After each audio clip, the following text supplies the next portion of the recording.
Who are you, really? Facebook, Twitter, Thailand. You are a spiritual being. You recognize something in you that is greater than the experience you may be living. Trust that part of who you are.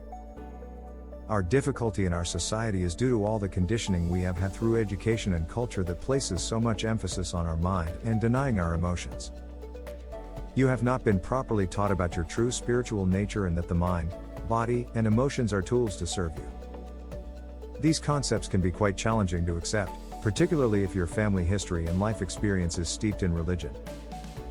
Yet, all religions, in some way or another, do not contradict what is being said, nor are they contradictory to what science has discovered at the quantum level and beyond. All that is required is the ability to recognize the time period of religious origins, the knowledge and understanding of the day, and that the scriptures conveyed a message in the best possible way that could be understood at that time.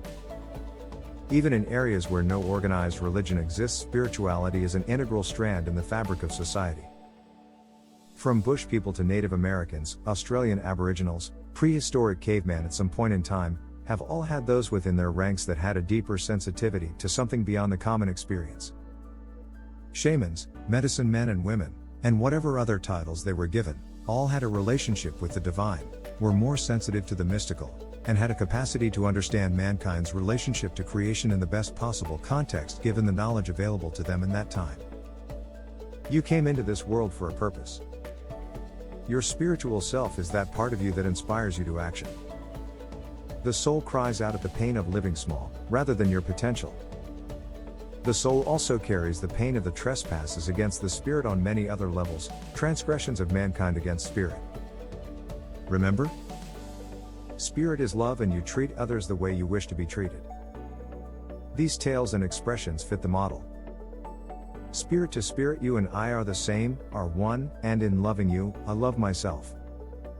In violating you, I violate myself. The soul cries in anguish. Live to your spiritual potential, or experience the pain and anguish of the soul's experience as it remembers the physical experience of being human. The body, mind, and emotions experience the manifestation of the reality you create. Through socializing and conditioning, particularly between the ages of 10 to 13 years old, as we discover our own reasoning abilities, most will experience some traumatic events in school, family, or life at large.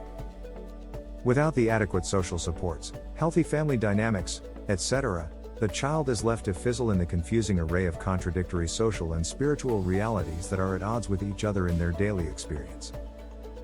Imagine the confusion, particularly in a society that is so bereft of proper spiritual, body, mind, and emotion education. There is a lot more to us than what we are taught. We are energy, we are spirit, and we are all those aspects we have been taught as well: physical, mental, sexual, and emotional. We are complex, and yet, from the energetic spiritual level, everything can be made easier to understand and manage. You then begin to enjoy the experience of being human, of being alive, and learning the meaning in various facets of the physical body. Greater than the mind and its thoughts. Greater than the emotions and the values they represent. Greater than the body and its requirements for safety and security. We are complex and yet, so simple. In order to understand the basis of this energetic spirit, it is important that one understand the origins of the universe. All matter is not really matter, it is energy. The science of today has made major discoveries beyond our previous understanding that clearly demonstrates that all matter is made from bands, or strings, of energy. In fact, for a time it was called string theory. As the anomalies and discrepancies in the theory were resolved, it was renamed M-theory and clearly shows that we live in a reality that includes 11 dimensions.